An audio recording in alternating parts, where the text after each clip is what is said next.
श्लोक संख्या 14 से पाठ। 14वां श्लोक। अधिष्ठानं तथा कर्ता करणं च पृथग्विधम् विविधाश्च पृथक् चेष्टा दैवं चैवात्र पंचमम् शरीरवाङ्मनोभिर्यत् कर्म प्रारभते नरः न्याय्यं वा विपरीतं वा पञ्चैते तस्य हेतवः तत्रैवं सत्कर्तारम् आत्मानं केवलं तु यः पश्यत्यकृतबुद्धित्वात् न सा पश्यति दुर्मतिः यस्य नाङ्कृतो भावो बुद्धिर्यस्य न लिप्यते हत्वापि सैमान् लोकान् न हन्ति न निबध्यते ज्ञानं ज्ञेयं परिज्ञात्या प्रविधं कर्म चोदना करणं कर्म कर्तेति त्रिविधः कर्म संग्रहः ज्ञानं ज्ञेयं परिज्ञाता त्रिविधः कर्म चोदना करणं कर्म कर्तेति त्रिविधः कर्म संग्रहः।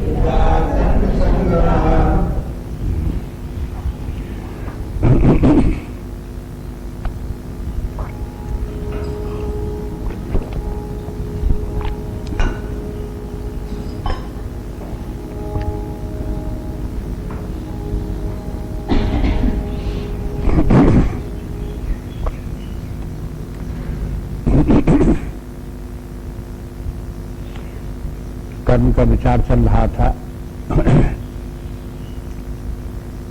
कल देख रहे थे कि भगवान ने बताया कि कर्म को समझो, ठीक से कर्म क्या है। देहाभिमानी व्यक्ति को कर्म तो करने ही पड़ते हैं, बिना कर्म किए वो रह नहीं सकता। लेकिन कर्म में जो व्यक्ति का फलेच्छा होती है, कर्ता भाव होता है, ये उसका ज्ञान है, अनुचित है। ये उसे ध्यान रखना चाहिए कि कर्म के 3 कारण हैं, 5 कारण कर्म के हैं। अधिष्ठान आदि, उन 5 कारणों के संयोग से, 5 के हेतुओं से मिलने से तब कोई कर्म संपन्न होता है। वो कर्म जब संपन्न होता है तो चाहे वो शारीरिक कर्म हो तब भी इन 5 फैक्टर्स की जरूरत पड़ती है। चाहे वाणी के द्वारा कर्म हो तो भी उसकी 5 की जरूरत होती है। मानसिक कार्य हो तो उनके के लिए भी इन 5 की जरूरत होती है। और इन तीनों स्तरों पर यदि शुभ कर्म हो तो भी 5 की जरूरत है, अशुभ कर्म है तो भी 5 की जरूरत है। शुभ कर्म में तो मानने में आसान दिखाई देता है कि मानो शरीर है, प्राण है, मन बुद्धि ये सब कार्य करते हैं, लेकिन उसके साथ आत्मा भी है। वो जब विद्यमान रहता है आत्मा परमात्मा तब कार्य होता है, शुभ कार्य तब होता है। लेकिन अगर कोई अशुभ कार्य करे, चोरी डाका डाले और कोई और कार्य करे तो उसमें ये 5वां फैक्टर रहेगा कि नहीं रहेगा? अब गीता के साथ तो रहेगा, दूसरा कहेंगे क्यों रहेगा भाई, परमात्मा वहां, उसका समर्थन क्यों प्राप्त होगा, लेकिन वो रहेगा। आपकी कार चाहे सीधी सड़क पर चले तो भी पेट्रोल की जरूरत पड़ेगी, और चाहे खड्डे में जा गिरे तो भी पेट्रोल की जरूरत पड़ेगी। उसमें पेट्रोल की जरूरत पड़ेगी। इसी प्रकार से यह जीवन चलाने के लिए उस परमात्मा की 5वां फैक्टर, 5वां तो उसमें है ही है, रहता ही। एक बात फिर भगवान ने बाद में बताई कि जो लोग ये समझते हैं कि आत्मा ही करता है तो वो भी गलत बात है। ऐसा लगता है बिना आत्मा के तो कोई कार्य संपन्न नहीं होता, लेकिन आत्मा ही कार्य करता है तो ये बात भी गलत। इसलिए बात को समझने के लिए, वेदांत की बात को समझने के लिए थोड़ा संतुलन रखना पड़ता है मानसिक। ध्यान से बात को समझनी पड़ती, तब बात समझ में आती है, नहीं तो विरोधी बातें लगा करती हैं। बहुत बार लोग बाग इसी बात की शिकायत, प्रश्न शंकाएं क्या होती हैं, एक जगह कुछ है, एक जगह कुछ है, विरोधी बात, बस अब बार बार विरोधी लगती रहती है। इसलिए उसमें विरोध नहीं है, ठीक ठीक करके उसको समझने का प्रयास करते हैं। देखो ये बताया कि परमात्मा स्वयं अकर्ता है, वो कुछ नहीं करता है, लेकिन जब ये शरीर प्राण मन बुद्धि इत्यादि होते हैं, उनमें व्याप्त परमात्मा होता तो उसकी सन्निधि से ये जड़ प्रकृति भी सक्रिय होती है, कार्य करने लगती है। कैसे कार्य करने लगती है कि जड़ और चेतन की दोनों की ग्रंथि बन करके एक अहंकृति उत्पन्न हो जाती है। जो अहंकृति की वृत्ति उत्पन्न होती है, बस इसमें कर्ता भाव आ जाता है और कर्म प्रारंभ हो जाते हैं, यही कार्य करने लगता है।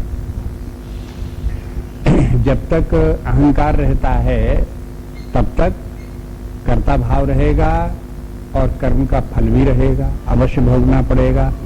उसके कर्म जो हैं, अहंकार पूर्वक करने वाले व्यक्ति के कर्म जो हैं, वो चाहे न्याय्यम हो चाहे विपरीतम हो, चाहे शरीर से करे चाहे वाणी से करे चाहे मन से करे, वो सब कर्म उसको शुभाशुभ फल देने वाले होंगे, सुख दुख देने वाले अवश्य होंगे।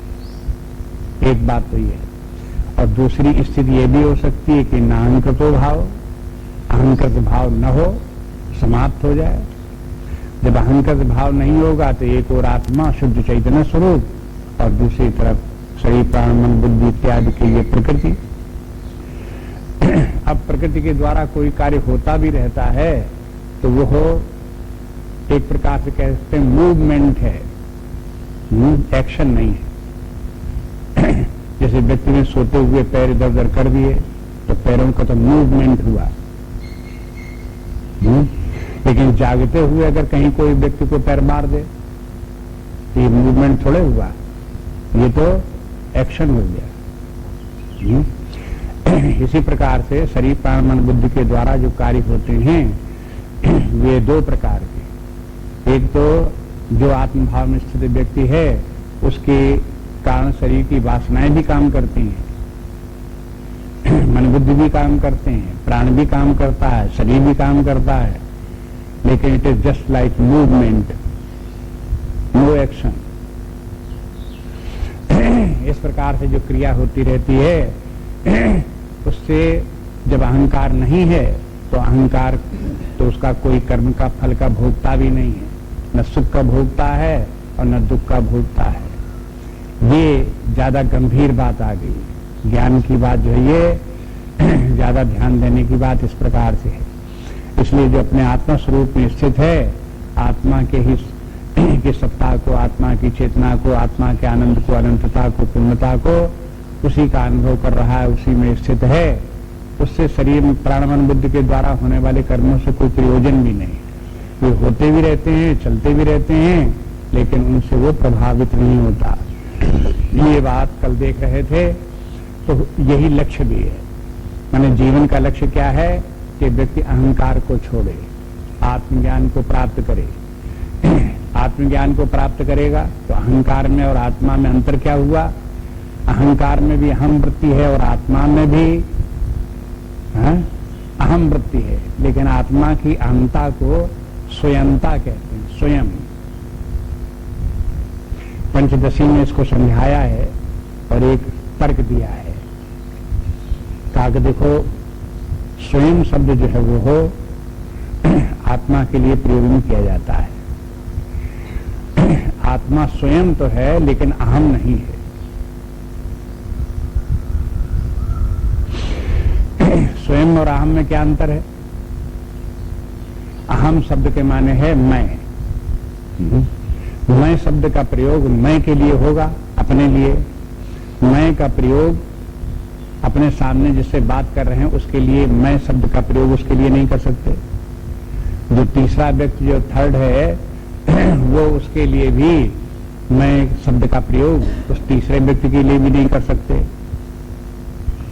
इस प्रकार से देखते हैं कि मैं का प्रयोग केवल अपने लिए, मैं के लिए होता है, अहंकार के लिए होता है, शरीर के लिए होता है।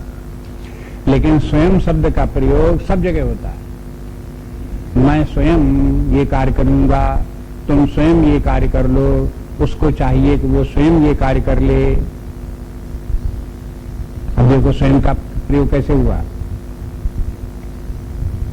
अंग्रेजी में भी इस पर my self, your self, him self या हर सेल्फ, इस प्रकार से जो है ये है सेल्फ शब्द का प्रयोग सब जगह होगा। जो ये सेल्फ है जो सबके साथ में प्रयोग होता है, first person, second person, third person, तो first person, second person, third person ये तो अहंकार के कारण से विभाजन है। लेकिन तीनों पर्सन में जो एक कॉमन फैक्टर है वो स्वयं है, ये सेल्फ है।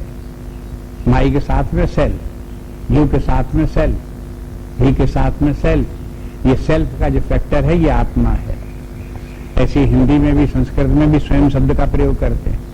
मैं स्वयं, तुम स्वयं, वो स्वयं। जो स्वयं स्वयं सब में है ये क्या है? ये स्वयं जो है ये आत्मा है। तो जब कोई व्यक्ति स्वयं में स्थित हो तो मैं तुमसे कोई मतलब नहीं।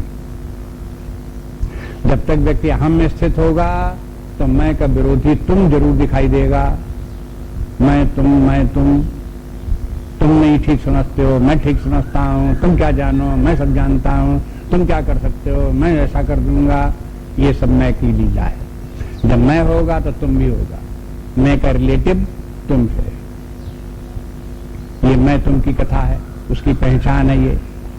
लेकिन जब स्वयं है तो स्वयं के माने मैं तुम कुछ नहीं है, एक आत्मा ही सर्वत्र है।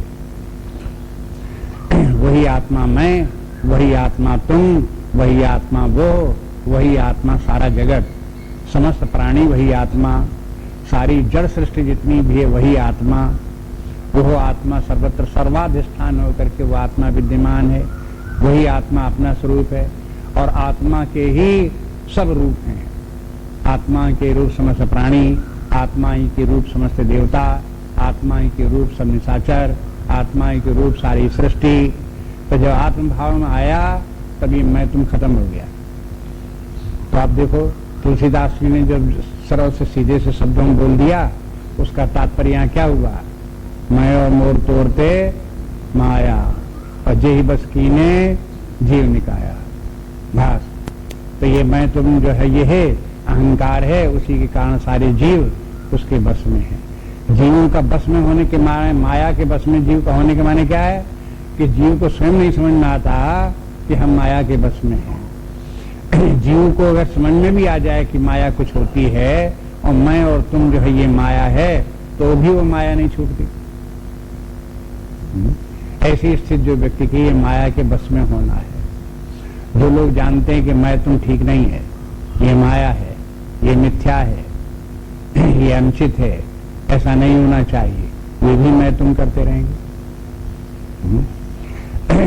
इसलिए जो है ये है व्यक्ति धीरे धीरे करके शांत हो, अपने अंतरतम में स्थित हो, आत्मभाव में स्थित हो। आत्मभाव में स्थित होने के मैंने आत्मा सच्चिदानंद स्वरूप तो है ही है, लेकिन आत्मा सर्वात्मा है, परमात्मा है, सर्वविद्यमान आत्मा है, व्यापक है, अनंत है, पूर्ण है। और फिर उसके साथ ये भी कहो एक है, अद्वितीय है।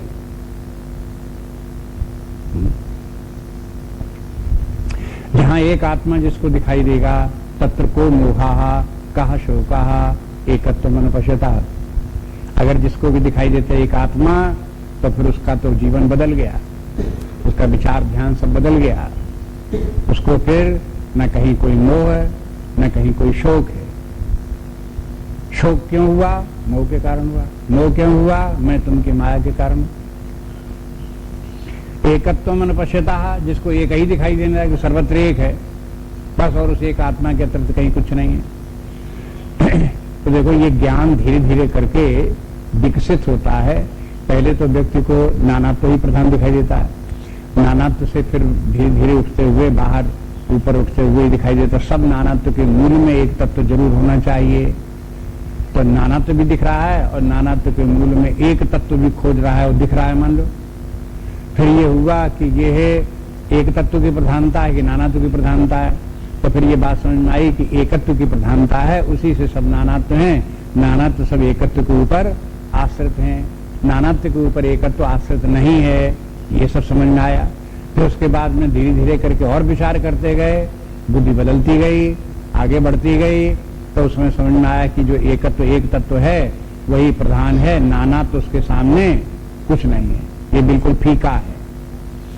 ये धुआं है मात्र, ये प्रतीत मात्र, ये सब नानात्व है। एकत्व जो है वही मुख्य है, वही प्रधानता उसी की धीरे धीरे करके बुद्धि में आ गई।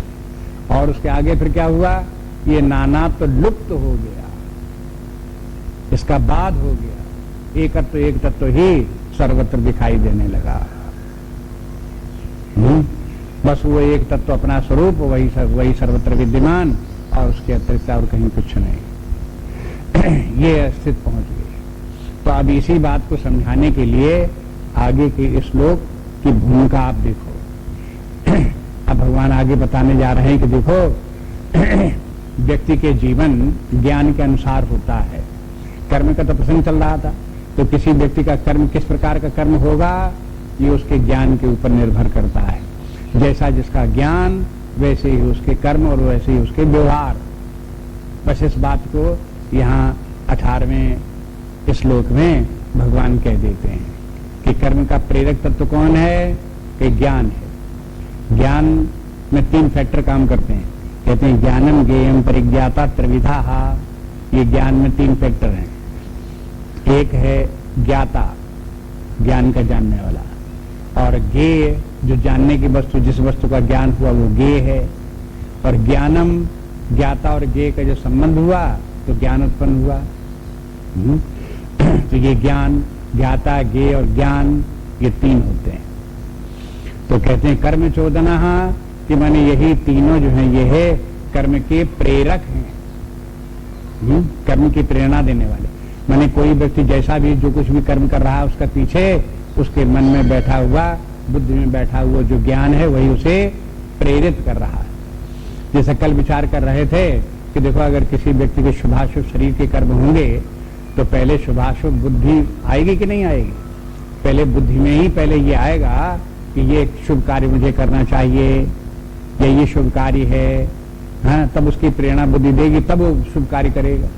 अगर बुद्धि में अशुभ बुद्धि आ गई, पाप बुद्धि आ गई, तो अब वो बुद्धि आ गई तो कर्म भी उसी प्रकार से पाप बुद्धि वाला वो काम भी करेगा ही।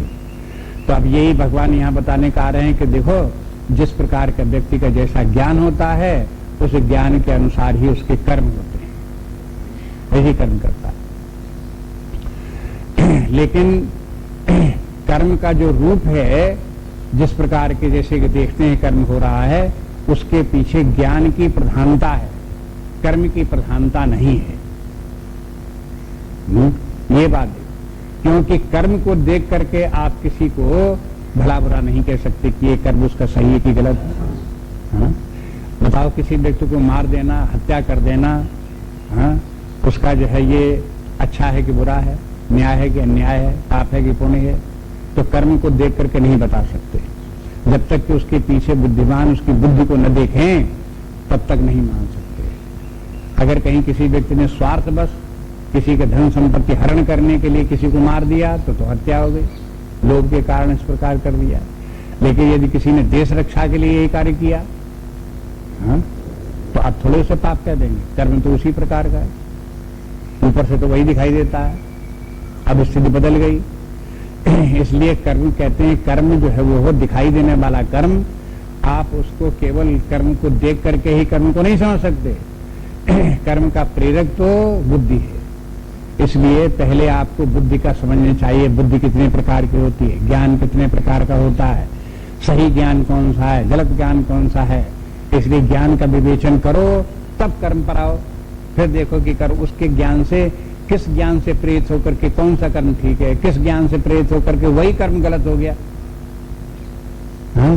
ये इस प्रकार से विचार करो। ये विचार करने की पद्धति आगे भगवान प्रारंभ करते हैं।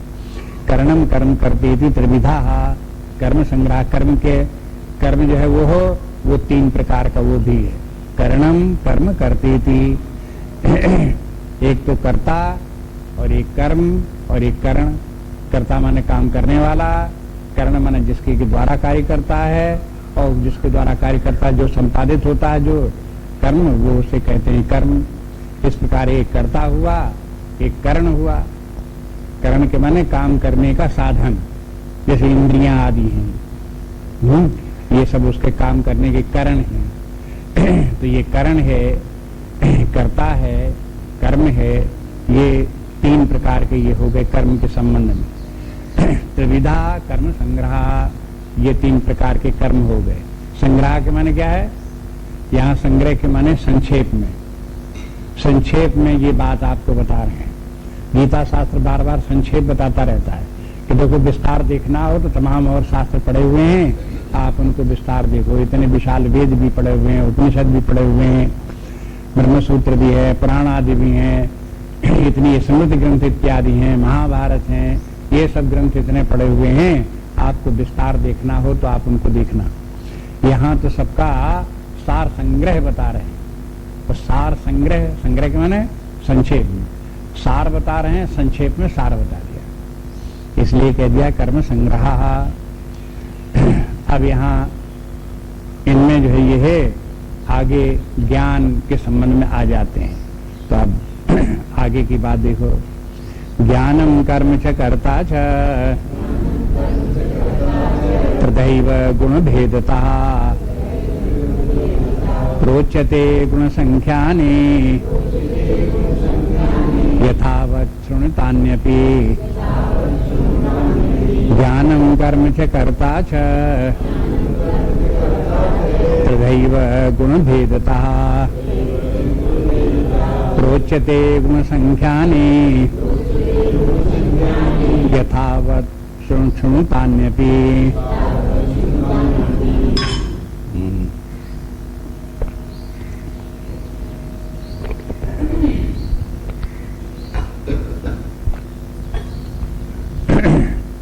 तो ये ज्ञान के ज्ञाता के ज्ञान ये हुआ, और कर्ता कर्म करण ये कर्म हुए।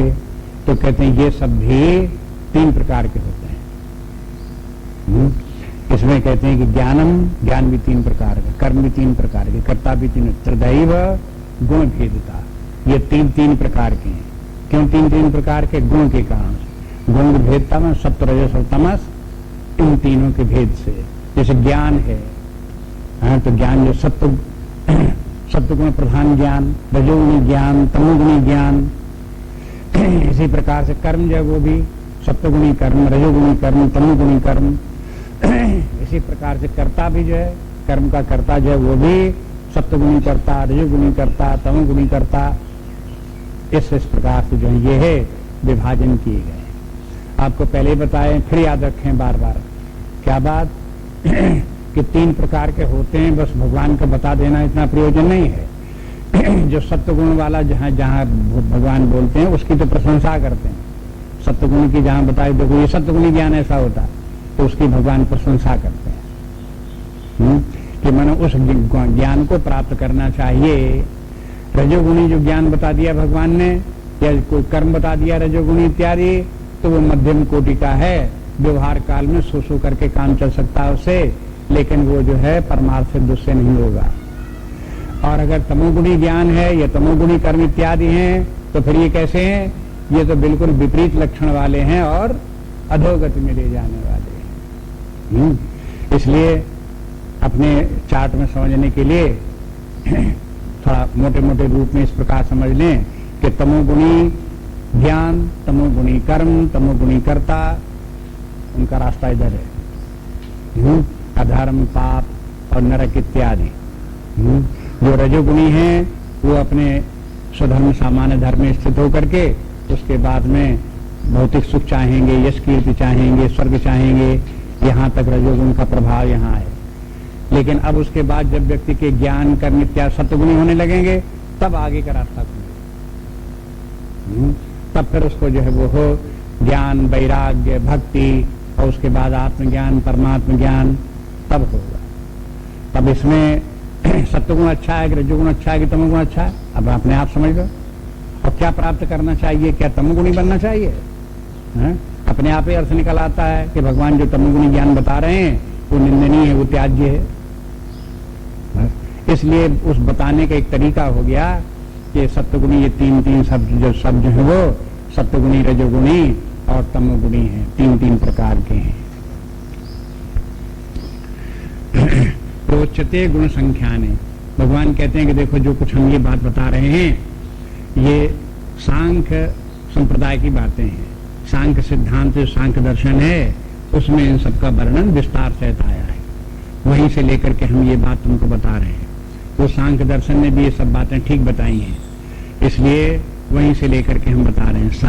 गुण संख्याने में गुणों को गिन गिन करके बताने वाले होने के कारण से सांख्य दर्शन सांख्य कहलाता, संख्या से बना है सांख्य। सांख्य दर्शन सांख्य क्यों कहलाता है? क्योंकि उसे संख्या से ज्यादा प्रेम है। वो जितनी बात समझाएगा वो सब संख्या कर करके बताएगा, हर बात की संख्याएं गिनाएगा। तो लोगों को कभी कभी अच्छा भी लगता है कि देखो सब बात गिन के ठीक ठीक बता दी। तो जब गिन के बता दी तो सब ठीक हो गई, बना उसको सही समझ में आ जाती है। लेकिन वेदांत जो है जहां कहता है कि जहां तक गिनने में आवे वो सब गड़बड़ है। देखो यही अंतर हो जाता है सांख्य में और वेदांत में, यहां अंतर हो गया। सांख्य तो गिन गिन करके बताएगा, बताना उसे लगे कि हमने बहुत ठीक बता दिया, और समझने वाला भी समझे कि बहुत ठीक समझा दिया। लेकिन वेदांत कहता है कि जो गिनने में आ जाए वो है ही क्या, जो बातें गिनने में आ जाए वो कुछ नहीं है। सांख्य ये तो कहेगा कि 3 गुण होते हैं और प्रकृति होती है, तो 3 गुण गिनने में आ गए, प्रकृति के 3 गुण हो गए। लेकिन वेदांत कहेगा बात ठीक है, 3 गुण हैं, वो बात हमने मानी और उसे प्रकृति कहते वो भी मानी, किंतु ये गिनने में तो आ गए कि हाँ आ गए, तो गिनने में आ गए इसलिए ये माया है। प्रकृति को माया क्यों कहते हैं? वेदांत में उसको माया कहते हैं और सांख्य में उसको प्रकृति कहते हैं। वेदांत का सिद्धांत जो गिनने में आ जाए वो सब माया है। कितने लोग हैं, लोग गिन के बता दिए, तो सब लोग माया की रचना है। कितने व्यक्ति हैं, कितने प्रकार हैं, कितने भेद हैं, सब गिन गिन के बता दिए, वो सब माया करते। लेकिन जब गिनने में नहीं, जब परमात्मा की बात पहुंचे तब वहां पहुंचे कि देखो ये सब गिनती मिलते हैं, गिनने में आए तो इनका सबका बात हो जाता है। ये सब समाप्त हो जाते हैं, इनका कोई अस्तित्व नहीं रह जाता। एकमात्र परमात्मा ही फिर विद्यमान, वही एकमात्र सत्य है। परमात्मा के सामने ये कुछ नहीं, इसलिए परमात्मा अनंत है और उसकी कोई गिनती नहीं है। उसे एक भी नहीं कह सकते। वैसे कहते हैं एक अद्वितीय परमात्मा, लेकिन एक के बाद अद्वितीय कहना पड़ता है। अद्वितीय इसलिए कहना पड़ता कि एक गिनती जो गिन रहा है वो ये भी गलत है। एक सूचना देता है किसी दूसरे वस्तु की कि ये 2 नहीं 1 है, इसलिए आप इसे एक भी नहीं कह सकते। सब संख्याओं के बाहर निकलो, परमात्मा ऐसा जो है अद्वितीय है, ऐसे कह सकते हो। वो सर्वव्यापक, सर्वत्र विद्यमान है।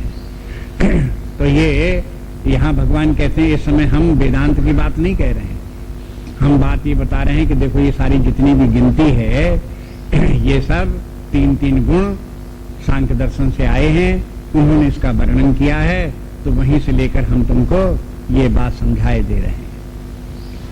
ये भी देख लेना कि यहाँ जो चूंकि 3 प्रकार के ज्ञान हैं, ज्ञाता ज्ञेय ज्ञान भेद हैं, इस प्रकार के कर्ता कर्म करण इत्यादि के भेद हैं, और फिर इस प्रकार से ये कर्ता कर्म सब सत्वगुणी रजोगुणी तमोगुणी भी हैं। तो इस प्रकार के तमाम जो विभाजन क्लासिफिकेशन तरह करते चले गए, ये सब का सब किस क्षेत्र में है? सब माया के क्षेत्र में है, उसी का सब विस्तार है। ये धीरे धीरे करके भगवान ये भी संकेत करते जाते हैं इनमें सबका वर्णन करते हुए कि इसको सबको माया में समझो। लेकिन वर्णन करते हैं, उसको समझाना तो फिर भी पड़ता है। इसलिए ज्ञानम कर्म च कर्ता च तथैव गुण भेदता प्रोच्यते गुण संख्याने, गुण संख्याने प्रोच्यते माने जो संख्या कर करके जो बताने वाला सांख्य दर्शन है और गुणों को प्रधानता दे करके सबका वर्णन करता है, वो इसी प्रकार से कहता है। यथावत सुनु तान्यपि, उनको भी जैसा उन्होंने बताया है वैसा हम तुमको कहते हैं, उसे भी तुम सुन लो, उसे भी समझने की कोशिश करो। अब आगे देखिए, सर्वभूतेषु येनैकं भावम् अव्ययमीक्षते अविभक्तं विभक्तेषु अज्ञानं विद्धि सात्विकम्। सर्वभूतेषु येनैकं भावम् अव्ययमीक्षते अविभक्तं विभक्तेषु अज्ञानम विद्धि सात्विकम। अब यहाँ ज्ञान से प्रारंभ करते हैं। जो ज्ञान है वो 3 प्रकार का है, सात्विक है, राजस है, तामस है। पहले सात्विक ज्ञान का वर्णन करते हैं। तो जब सात्विक ज्ञान का वर्णन करते हैं तो मानना चाहिए कि ये ज्ञान ठीक ज्ञान है। अपनी बुद्धि को सात्विक बनाओ और इस सात्विक ज्ञान को प्राप्त करो। फिर आगे जब बताएंगे राजस ज्ञान है तब कहेंगे उससे बचने की कोशिश करो। तामस ज्ञान जो है उससे फिर उसको छोड़ने की कोशिश करो। इस प्रकार से जो है ये है, इन तीनों का वर्णन करते हैं। अपने ज्ञान को ठीक बनाओ। कैसे बनाओ? सात्विक ज्ञान को पहचानो और उसी सात्विक ज्ञान के अनुसार जीवन जियो। अब देखो सात्विक ज्ञान कैसा होता है। ये ज्ञान की जो चर्चा चल रही थी, आपको भगवान ने कहां से शुरू किया? एक ज्ञाता है, एक ज्ञेय है, एक ज्ञान है। तो ये ज्ञान बौद्धिक ज्ञान है। बुद्धि के स्तर पर जो भी ज्ञान होता है उसमें ये 3 फैक्टर काम करते हैं। देखो ज्ञान 2 प्रकार का है, एक इस बुद्धि के स्तर का ज्ञान और एक फिर आत्मा का ज्ञान। आत्मा का ज्ञान भिन्न प्रकार का है और बुद्धि का ज्ञान भिन्न प्रकार का है। बुद्धि के ज्ञान में 3 फैक्टर होते हैं, एक ज्ञाता हो, एक ज्ञेय होगा, फिर उसका ज्ञान होगा।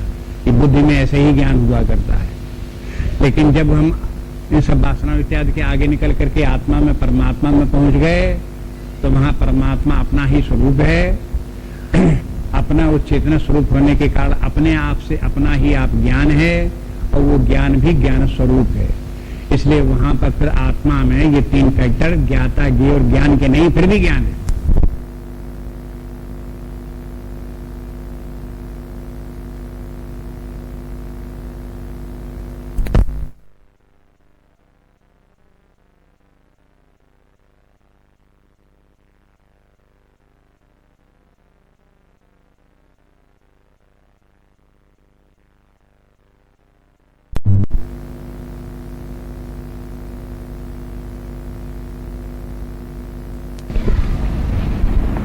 बौद्धिक ज्ञान की चर्चा कर रहे हैं। जहां ज्ञाता ज्ञेय के भेद हैं वहां सात्विक ज्ञान, बुद्धि, सात्विक बुद्धि होगी तो सात्विक ज्ञान होगा।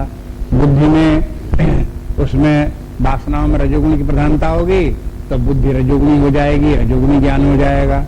वहां पर अगर तमोगुण की अधिकता वासना में होगी कारण शरीर में तो बुद्धि तमोगुणी हो जाएगा, तमोगुणी ज्ञान हो जाएगा। तो ये तो सब वर्णन कहाँ का है?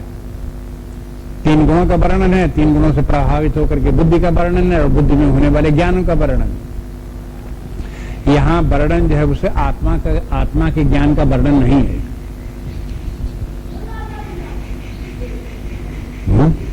इसलिए शास्त्र में कहाँ चर्चा किस बात की चल रही है उसको उस स्थान पर, उस प्रसंग को ऐसे समझना चाहिए। सबको मिला जुला नहीं देना चाहिए। 14वें अध्याय में जहां 3 गुणों का वर्णन आया था वहां भगवान ने फिर अर्जुन ने पूछा भी और अंत में भगवान ने बताया भी कि त्रिगुणातीत कौन होता है? त्रिगुणातीत के क्या लक्षण है? तो वो जो प्रसंग था वो फिर इस बुद्धि के स्तर का ज्ञान का नहीं था। वो प्रसंग ही दूसरा है। जब त्रिगुणातीत के माने हैं तीनों गुणों के पार निकल गए, आत्मभाव में पहुंच गए अब वो ज्ञान कैसा है वो एक अलग प्रश्न है और उसका वर्णन भी है इसमें गीता में। लेकिन यहां पर उस त्रिगुणातीत ज्ञान का वर्णन नहीं है, 3 गुणों के अंदर वाले ज्ञान का वर्णन है बस। इसलिए अब ये देखो जो सात्विक ज्ञान है वो सात्विक ज्ञान किस प्रकार का है। अब ये कोई अलौकिक बात नहीं हो रही है, ये कहीं कोई बहुत इतनी दूर की बात नहीं हो रही कि कह दो कि भाई का आत्मा क्या है परमात्मा क्या वहां नहीं समझ में आता है, बड़ा मुश्किल बात है, ऐसा कुछ नहीं। ये इतनी समझना आसान है कि सत्वगुणी रजोगुणी तमोगुणी स्वभाव होते हैं और तमोगुणी सत्वगुणी रजोगुणी बुद्धि भी होती है, जैसी बुद्धि होती है वैसा ही ज्ञान होता है। अगर किसी रजोगुणी व्यक्ति को मालूम भी हो जाए कि सत्वगुणी रजोगुणी तमोगुणी 3 प्रकार के ज्ञान होंगे तो उसका ज्ञान कैसा होगा, चूंकि वो स्वयं रजोगुणी, इसलिए उसका ज्ञान भी रजोगुणी होगा, सत्वगुणी नहीं हो जाएगा।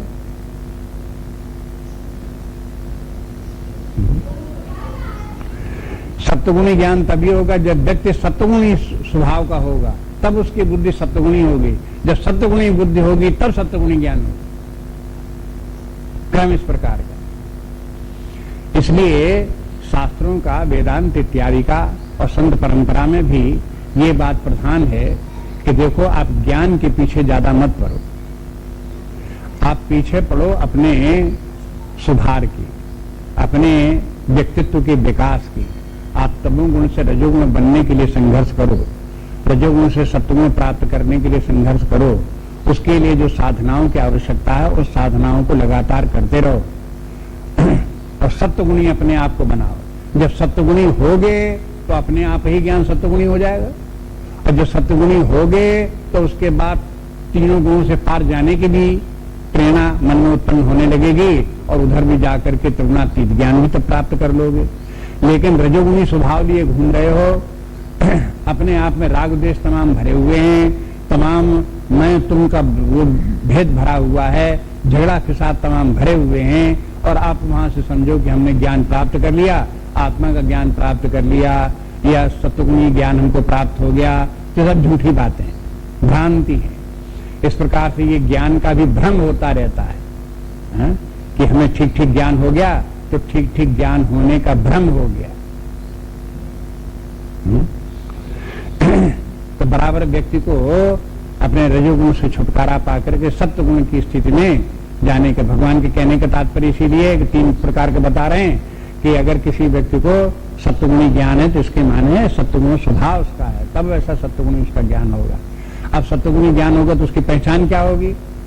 अब जैसे सत्वगुण की पहचान पहले बताए आए थे, उसमें 14वें अध्याय में बताया, जो सत्वगुणी स्वभाव का व्यक्ति होगा वो शांत स्वभाव का होगा, मानसिक संतुलन होगा, निर्मल बुद्धि होगी, अंतर्मुखी स्वभाव होगा, वैराग्य भाव होगा।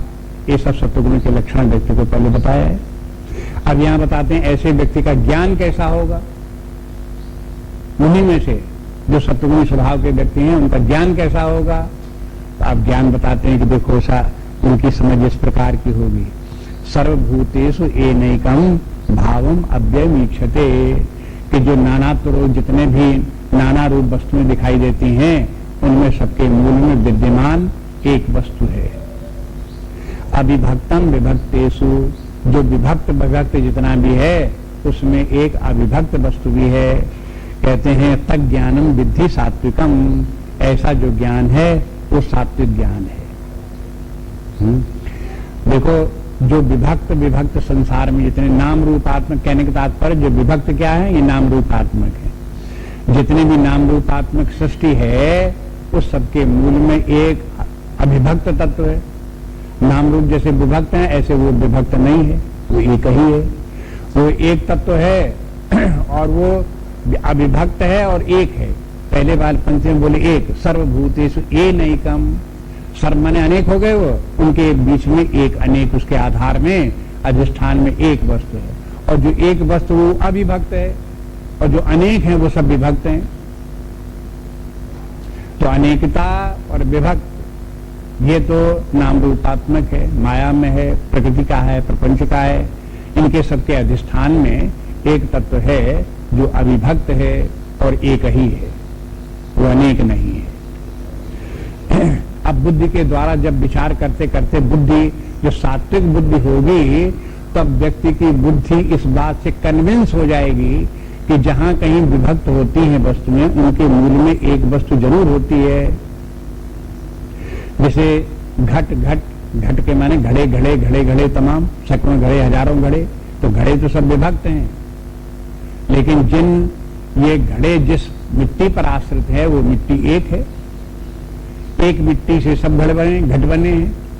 इसलिए मिट्टी में एकत्व बुद्धि और घट में अनेकत्व बुद्धि ये उसने देखी। ऐसे उसने देखा कि तरंगे तरंगे तो बहुत हैं, लेकिन सब तरंगों का अधिष्ठान जल एक है। और जल अविभक्त है, लेकिन तरंगे विभक्त हैं। उस दृष्टांत में भी उन्होंने देखा कि ऐसा भी दिखाई देता है, जहां तरंगे विभक्त तरंगे दिखाई देंगी तो उनके मूल में एक जल जरूर होना चाहिए। ऐसे तमाम दृष्टांत देख जाओ तो उनको सबको देखते देखते ये पता लगा कि जहां अनेकता होती है, उन अनेकता के मूल में एक एकता जरूर होती है। इधर ध्यान जो सात्विक बुद्धि होती उन्हीं का जाता है, और राजस तामस जिनकी बुद्धि होती उनका ध्यान उधर नहीं जाता।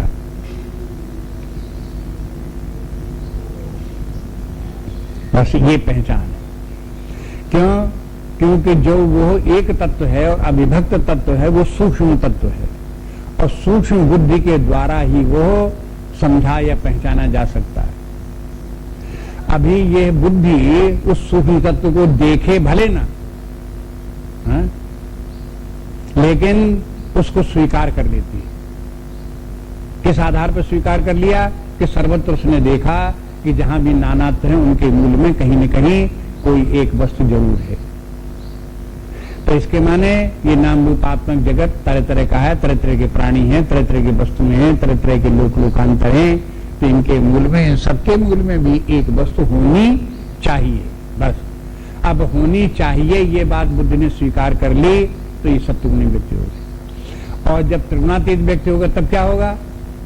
तो जो एक वस्तु है, अविभक्त वस्तु है, वो उस अविभक्त वस्तु तक पहुंच जाएगा, उसका अनुभव भी करेगा कि हाँ ये रहा, हमारे अनुभव में भी आ गया। ये दो स्थितियां इस प्रकार से। अगर किसी व्यक्ति को इस नाम रूपात्मक जगत के नानात्व के मूल में एक तत्व के होने का भान नहीं होता, या बुद्धि उसके होने को स्वीकार नहीं करती, तो गीता शास्त्र के अनुसार, भगवान के कहने के अनुसार, वो व्यक्ति को चाहिए कि अपने आप को सत्वगुणी न मान ले।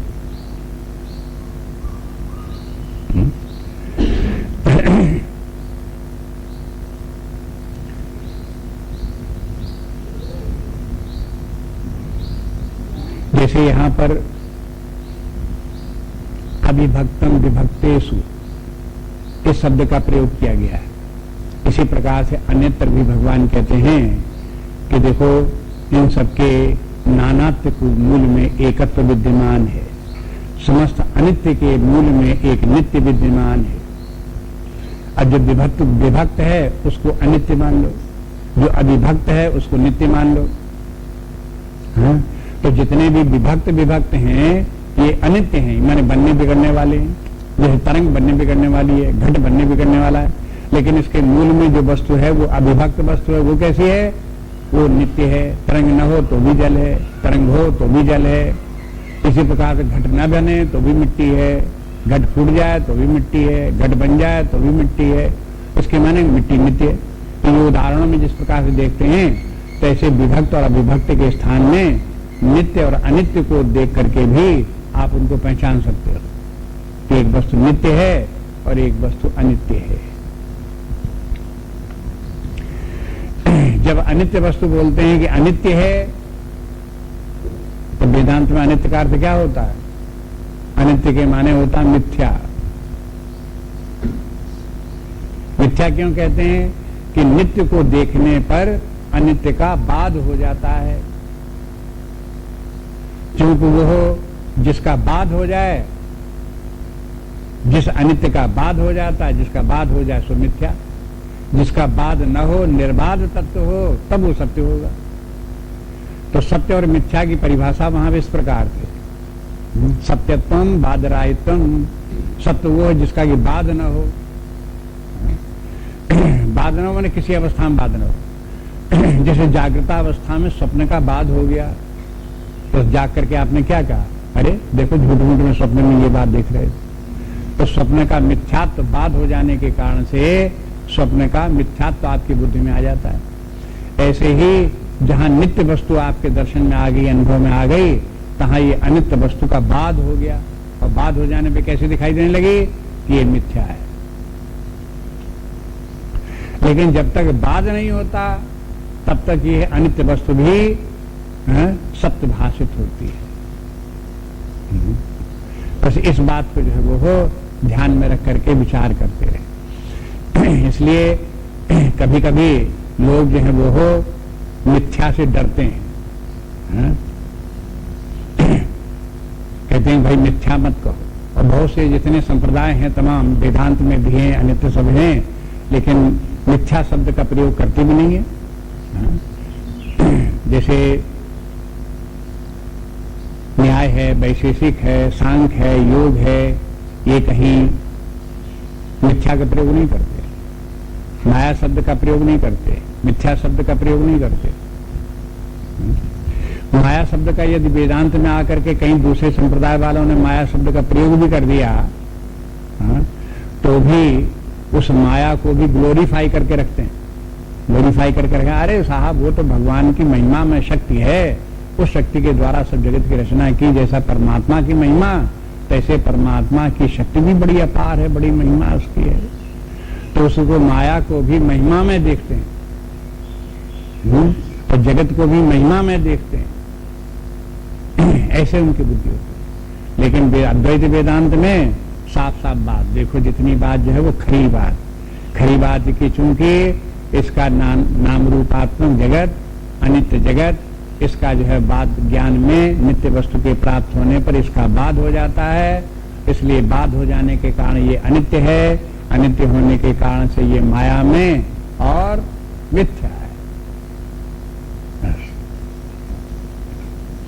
इसलिए वेदांत मिथ्या कहने से नहीं डरता, अद्वैत वेदांत में। इस प्रकार से ये देखते हैं इस श्लोक में ज्ञान की बात को देखो कि ज्ञान जब ज्ञान होगा, सात्विक ज्ञान होगा, तब इसके माने है भगवान का ये भी कहना, सात्विक ज्ञान ही ठीक ज्ञान है, सही ज्ञान यही ज्ञान है। और ज्ञान तो जो गलत ज्ञान होता है वो भी ज्ञान ही होता है। रस्सी को रस्सी करके देखे तो वो भी ज्ञान है, और रस्सी को सर्प करके कोई देखे तो क्या कहेगा, वो भी ज्ञान ही है। मिथ्या ज्ञान भले ही हो, लेकिन सर्प को अगर वो समझदार तो भी ज्ञान ही उसको, सर्प का ज्ञान। जब सर्प का ज्ञान बाद में पता चलेगा कि सर्प नहीं है तो रस्सी है, तो ये जरूर पता चल जाएगा पहले वाला जो ज्ञान था वो मिथ्या ज्ञान था।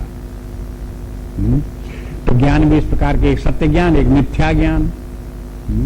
तो अब इस प्रकार से यहां पर भी समझ लो कि जैसे ये सात्विक ज्ञान है, यही सत्य ज्ञान है, यथार्थ ज्ञान यही है। राजस ज्ञान और तामस ज्ञान जो है ये है, ये ज्ञान यथार्थ ज्ञान नहीं है।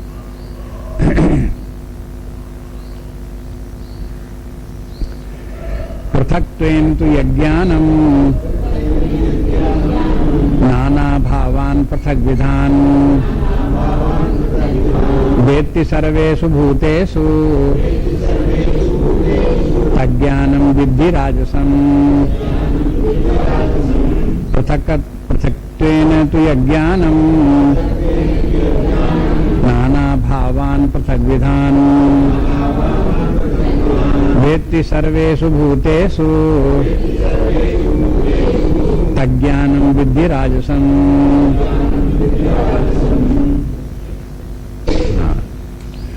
अब यहां भी ये कहते हैं जिसको कि वो नानात्व के मूल में एकत्व नहीं दिखाई देता, केवल नानात्व दिखाई देता है, बस नानात्व दिखाई देता है। ये जगत नाम रूपात्मक जगत, यही सब जगत जगत जगत इतना भर दिखाई देता है। व्यक्ति तमाम है, प्राणी तमाम है, तमाम पेड़ पौधे हैं, तमाम पृथ्वी है, आकाश है, बस इतना ही सब दिखाई देता है। इनके मूल में एकत्व कुछ है, वो जिस व्यक्ति की बुद्धि में नहीं समझ में आता है, इसके माने उसकी बुद्धि सात्विक नहीं, राजस है। बस अब राजस है कि माने अब क्या हुआ, अब ये ज्ञान कैसा हो गया, यथार्थ ज्ञान तो नहीं रह गया, अब केवल अल्प ज्ञान हो गया। देखो ऐसे भी कह सकते हो, पूर्ण ज्ञान, अल्प ज्ञान और अज्ञान। ये है जगत के नानात्वपूर्ण जगत को ही मात्र देखना, ये अल्प ज्ञान है। अगर इसके मूल में पूरी बात दिखाई देने लगी तो यथार्थ ज्ञान होगा, पूरा ज्ञान हो गया। अब देखो आगे रजोगुण तमोगुण में जब देखेंगे तब उल्टा ही दिखाई देने लगेगा, बिल्कुल। उसको अलग से देख लेना पहले। अब यहां समझो, पृथक त्वेन तु ज्ञानम, जिस ज्ञान में पृथक त्वेन माने अलग अलग करके, नाना भावान, नाना भावना अलग अलग वस्तुएं, भाव के माने संस्कृत में वस्तु के अर्थ में प्रयोग करते हैं। तमाम अलग अलग तमाम वस्तुएं हैं, अलग अलग वस्तुएं हैं, भावान, पृथक विधान, पृथक माने अलग अलग करके हैं। और वेत्ति सर्वेषु भूतेषु, और समस्त प्राणियों में सब में जो है वेत्ति, जो इस बात को जानता है कि अलग अलग हैं, तज्ञानम विद्धि राजसम। बस माने पृथकता, पृथकता इसमें है। सबसे पृथक ट्रेन यहां शुरू किया, फिर पृथक विधान, वहां भी पृथक हो गया। वेत्ति सर्वेषु भूतेषु, इस प्रकार पृथक अलग अलग करके जिनको जानता है, वो अलग अलग तो नाना नाम रूप वस्तुएं हैं, उन नाना रूप वस्तुओं को अलग अलग करके ही जानता है। तो वैसे तो आप कहोगे अलग अलग हैं ही हैं, और अलग अलग करके जानता है तो ठीक जानता है। नाना प्रकार की वस्तुएं हैं, अगर कोई नाना प्रकार की वस्तुओं को नाना प्रकार की जान रहा है तो ठीक जान रहा है कि गलत जान रहा है? अगर राजसी बुद्धि होगी तो आप कहोगे ठीक तो जान रहा है, क्या गलत है? जैसा है वैसा जान रहा है। लेकिन सात्विक बुद्धि तब है जब इस नाना रूप के मूल में एक बुद्धि विद्यमान वस्तु है, वही प्रधान है। नाना भावान जितने नाना रूप वस्तुएं जितनी हैं वो अप्रधान है, वो एकत्व के ऊपर आश्रित हैं, तब जाकर सात्विक ज्ञान होगा। तो बहुत बार तो ऐसा होता है कि व्यक्ति को जो दिखाई देता है, जो अनुभव में आता है, उसी को सत्य मानता रहता है। इसे प्रत्यक्षवादी कहते हैं, परसेप्शनिस्ट। परसेप्शन माने जो उनको देखने में आता है उतनी बात सत्य। देखने के माने कोई आंखों से नहीं, 5 ज्ञान इंद्रियों से जो कुछ अनुभव होता है बस उतना ही सब कुछ है, उसके परे और कुछ नहीं है। ऐसे समझने वाले व्यक्ति जो है वो हो इंद्रिय ज्ञान या प्रत्यक्ष ज्ञान, उसी पर आश्रित रहने वाले। परिणाम ऐसा होता कि इन लोगों को क्या हुआ, ये रजोगुणी स्वभाव के व्यक्ति हैं, अगर दार्शनिक चिंतन करेंगे तो इनका दार्शनिक चिंतन कैसा होगा, भौतिकवादी। उसके आगे नहीं जा सकते। भौतिकवादी भी दार्शनिक है, तो गीता के अनुसार उनका भौतिकवादी दार्शनिक कैसे हैं, उनकी बुद्धि किस प्रकार की है? राजस बुद्धि। चाहे जितनी बड़ी बड़ी पुस्तकें लिख दें, चाहे जितने तर्क दे दें, चाहे जितना कमाल दिखा दें, लेकिन उनकी बुद्धि राजस। राजस बुद्धि के माने उसको आप यथार्थ बुद्धि कहो, ठीक ठीक बुद्धि कहो तो नहीं है। इसलिए जो भौतिकवादी दृष्टिकोण है उसी को सब कुछ मान लेना, बिल्कुल ठीक समझ लेना, गीता शास्त्र के अनुसार रजोगुणी स्वभाव के व्यक्तियों के लिए तो ठीक हो सकता है, उनको ठीक लग सकता है, लेकिन सत्यगुणी व्यक्ति जो है वो इस भौतिकवाद को सत्य नहीं मानते, यथार्थ नहीं मानते, भौतिकवाद को मान्यता नहीं देते। लेकिन अब देखो, अब जो जिसकी रजोगुणी स्वभाव का व्यक्ति होगा उसे नानात्व भी दिखाई देगा, नानात्व ही दिखाई देगा, एकत्व दिखाई नहीं देगा। अब जो नानात्व दिखाई देगा उसमें उसकी बुद्धि लिप्त भी होगी, उसी को सत्य मानेगी, उसी को यथार्थ मानेगी और उसी को सिद्ध करने के लिए तर्क भी देगी। अब देखो बुद्धि की विशेषता ये भी है कि बुद्धि जिस प्रकार की होती है उसको वैसे ही तर्क भी सूझते हैं। अगर प्रत्यक्षवादी बुद्धि रजोगुणी बुद्धि हुई और व्यक्ति भौतिकवादी प्रत्यक्षवादी हुआ तो उसके तर्क कैसे होंगे? तर्क भी उसी को सत्य सिद्ध करने वाले उसके बुद्धि में उत्पन्न होते रहेंगे।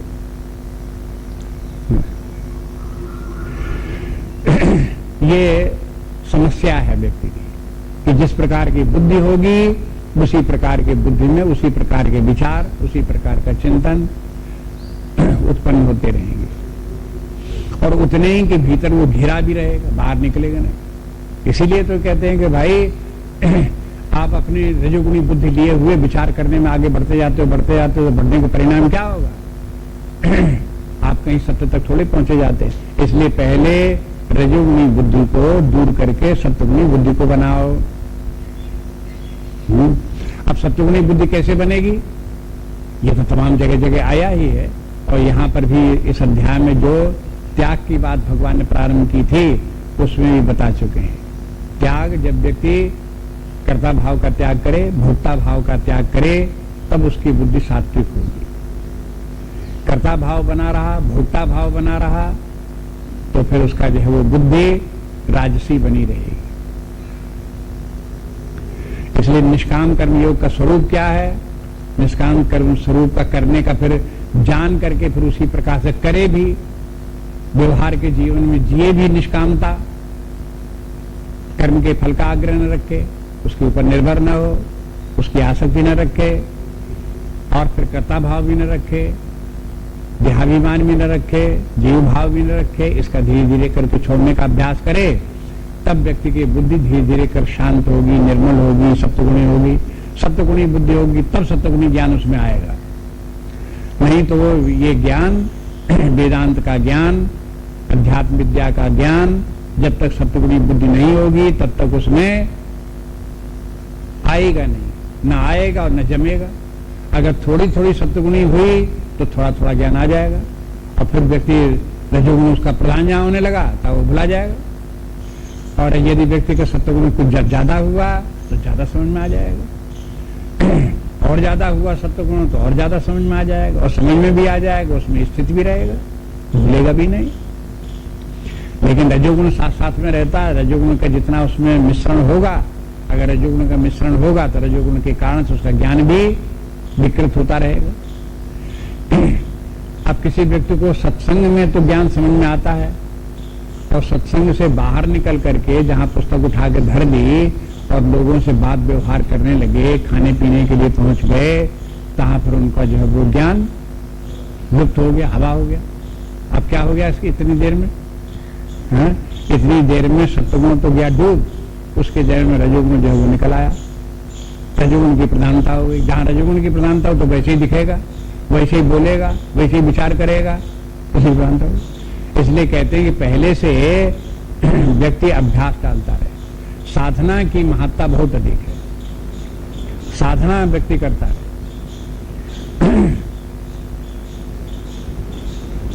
अब देखो तमोगुणी भी देख लो, यत्तु कृष्णवद एकस्मिन् कार्ये सक्तम हेतुकम अतत्वार्थ बदल्पं च तत्तामसमुदाहृतम्। यत्तु कृष्णवद एकस्मिन् कार्ये सक्तम हेतुकम अतत्वार्थ बदल्पं च तत्तामसमुदाहृतम्।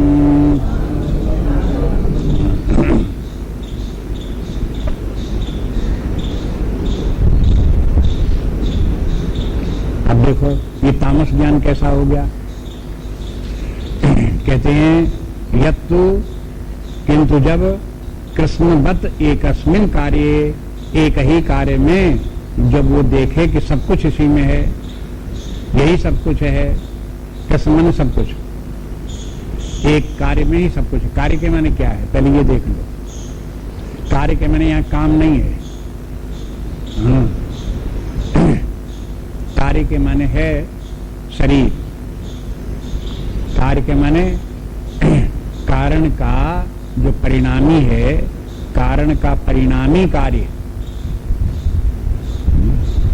एक तो होता काम, उसको भी कार्य कह देते हैं। एक होता कारण का परिणामी, कारण परिणमित होकर के कार्य बन गया, तो वो कार्य क्या हुआ? अंग्रेजी में बोलेंगे इफेक्ट, एक्शन या वर्क नहीं, इफेक्ट। तो एक है कॉज और दूसरा इफेक्ट। ऐसे ही एक है कार्य, एक है एक कारण और एक कार्य। तो यह कहते हैं कार्य को ही सबको समझ करके व्यक्ति उसी में आसक्त हो गया। तो कार्य क्या है? वेदांत के अनुसार विचार किया गया तो ये मालूम हुआ कि देखो प्रकृति में सत्वरज तमस हुए हैं, सत्वरज तमस के मिलने से सूक्ष्म शरीर, स्थूल शरीर इत्यादि बने, पंचमहाभूत बने, अन्न बना, उनसे फिर स्थूल शरीर बना, तो सब बनते चले गए। जब ये पंचमहाभूत बन गए तो पंचमहाभूतों से अन्न बन गया, अन्न से फिर ये शरीर बन गया। अब शरीर से क्या बनेगा? अब शरीर से कुछ बनने वाला नहीं है। ये शरीर जो है डिसइंटीग्रेट होकर के फिर पंचमहाभूतों में जाने वाला है?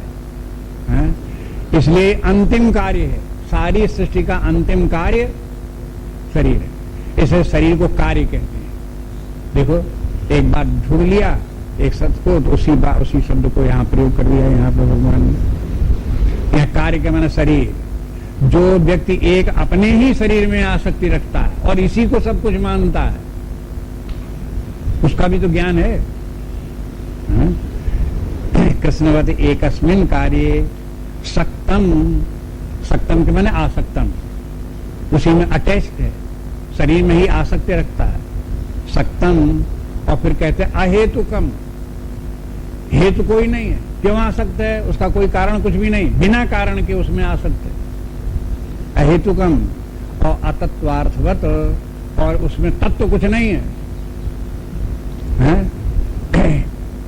अतत्व है, इसलिए कहते अतत्ववत। और अल्प है, ऐसा है तत्तामस मुदाहरतम, ऐसा जो कार्य है उसमें व्यक्ति की, जिस बुद्धि की व्यक्ति आसक्त रहती है, ऐसी बुद्धि को, ऐसे ज्ञान को तामस ज्ञान कहते हैं।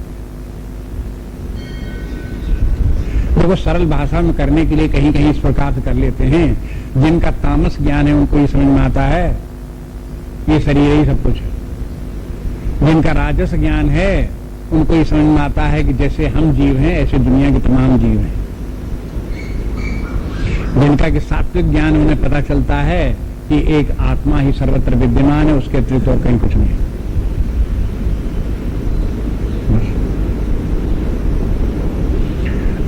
ये ज्ञान के 3 स्टैंडर्ड हैं। इसलिए आप देखोगे उसमें शंकराचार्य जी की जो पुस्तक विवेक चूड़ामणि है, उस विवेक चूड़ामणि में एक जगह ये विभाजन करते हुए शंकराचार्य जी कहते हैं कि देखो जो व्यक्ति शरीर को ही अपनी सत्ता मानता है, समझता है, वो व्यक्ति मूढ़ है। जो व्यक्ति अपने आप को जीव समझता है वो ज्ञानी है, विद्वान है। विद्वान शब्द का प्रयोग करते वो विद्वान है। और जो अपने आप को आत्मा जानता है, परमात्मा जानता है, वो महात्मा है। महात्मा शब्द का प्रयोग करते हैं, माने महात्मा महात्मा का परमात्मा का ज्ञान रखने वाला है।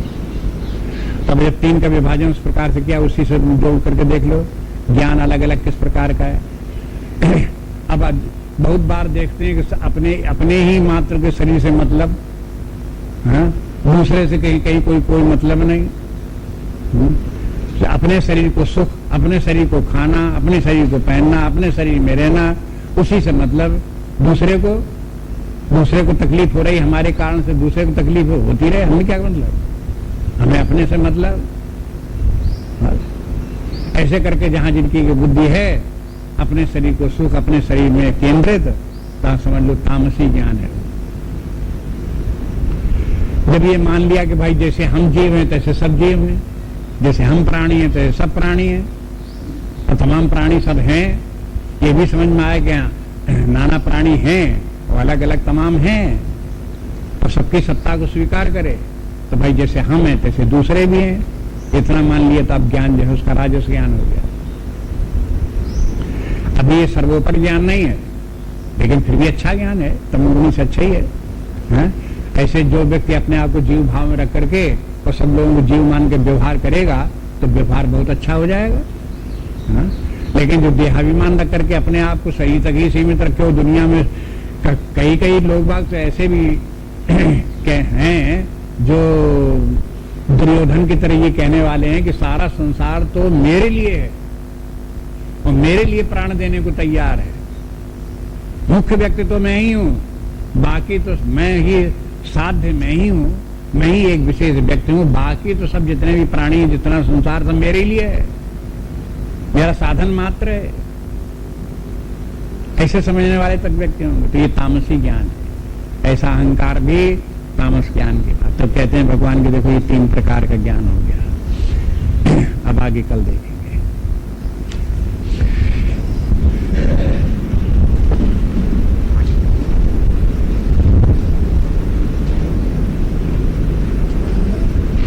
नान्या स्पृहा रघुपते हृदय समदीये सत्यं वदामि च भवान् अखिलान्तात्मा भक्तिं प्रयच्छ रघुपुङ्गव निर्भरां मे कामादिदोषरहितं कुरु मानसं च। श्री राम जय जय राम, श्री राम जय जय राम, श्री राम जय जय राम, श्री राम जय जय राम, श्री राम